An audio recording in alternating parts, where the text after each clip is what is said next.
los filósofos más importantes durante la Ilustración. Nació en Ginebra, Suiza, en el siglo XVIII. En esa época la educación le daba más importancia al maestro y el alumno solo era receptor de la información.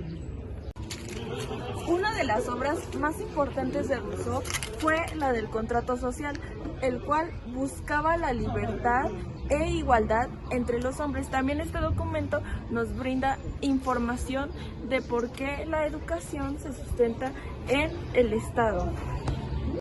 La educación en el pensamiento de Rousseau. Su teoría sobre la educación expone en su obra popular Emilio de la Educación, una obra en la que el filósofo refleja su particular concepto de la misma a partir de un modelo ideal. Describe la educación de Emilio y Sofía. Rousseau condena la opresión de la educación tradicional, acusándola de destruir los instintos naturales del ser humano y apostando por una educación natural que favorezca su desarrollo. El ser humano ha nacido libre, pero la educación aniquila esa libertad natural propia, obligándolo a memorizar datos de manera antinatural. La finalidad de la educación ha de ser la libertad y ha de promover los sentimientos y los instintos. La intuición ha de primar sobre la razón y ha de potenciar el amor entre todos los seres humanos. Pero no es así, y entonces nos encontramos con un ser vil totalmente corrompido por el ente social. A continuación les hablaremos sobre algunos principios pedagógicos que nos menciona este autor. Principios pedagógicos de Rousseau en educación. 3 de los principios pedagógicos básicos de la acción educativa que propone Rousseau son el aprendizaje basado en la experiencia, el juego y la diversión como requisito para el aprendizaje, y es importante estimular el deseo de aprender. Enfoque pedagógico de Rousseau. Los niños son vistos muy distintos a los adultos, como inocentes, vulnerables y lentos en su madurez, y dirigidos a la libertad y a la felicidad. En otras palabras, los niños son naturalmente buenos. La gente se desarrolla a través de varias etapas y que diferentes formas de educación serían apropiadas para cada una. El principio guía de lo que se aprenderá debe ser determinado por el entendimiento de la naturaleza de la persona en cada etapa de su desarrollo. Una apreciación de que los individuos varían entre las etapas y que como resultado la educación debe ser individualizada. Cada mente tiene su propia forma. Teoría de las inteligencias múltiples de Gardner. El poder del ambiente para determinar el éxito de encuentros educativos. Es crucial, como Dewey también reconoció, que los educadores estén alertas al ambiente. Mientras más control tengan sobre él, más efectiva será la educación.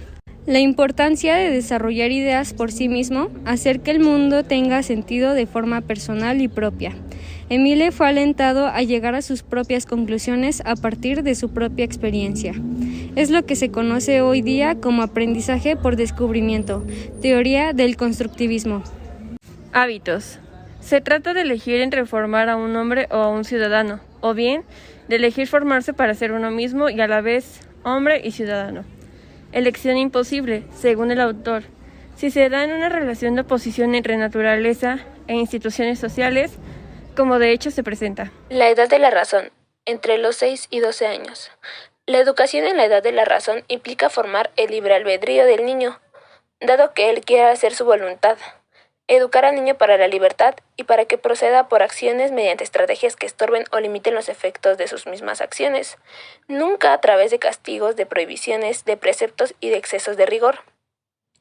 El único que hace su voluntad es el que para hacerla no necesita de auxilio ajeno, de donde se infiere que el más apreciable de los bienes no es la autoridad, sino la libertad. El hombre verdaderamente libre solo quiere lo que puede y hace lo que le conviene. Esta es mi máxima fundamental. Trato de aplicarla a la infancia y veremos derivarse de ellas todas las reglas de educación. Deleuze, 2005. El principio fundamental de la educación es inspirarle al niño una afición por pensar acudiendo a su voluntad, dándole a conocer los métodos para que aprenda de manera autónoma y el maestro solo sea un guía para el alumno.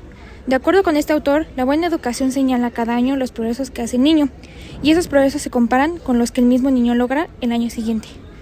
En tanto, es preciso que el niño trabaje como un rústico y piense como un filósofo. En conclusión, lo que Rousseau defiende es que el proceso educativo debe partir del entendimiento de la naturaleza del niño, del conocimiento de su interés y de sus características particulares.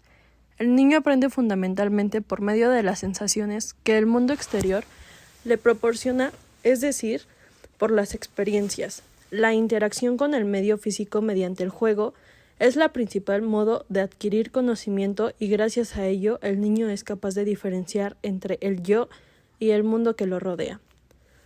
Por otro lado, otras de las ideas de Rousseau es que los contenidos y los objetivos en educación debe plantearse a partir de las motivaciones del niño, para que el niño tenga interés natural por aprender.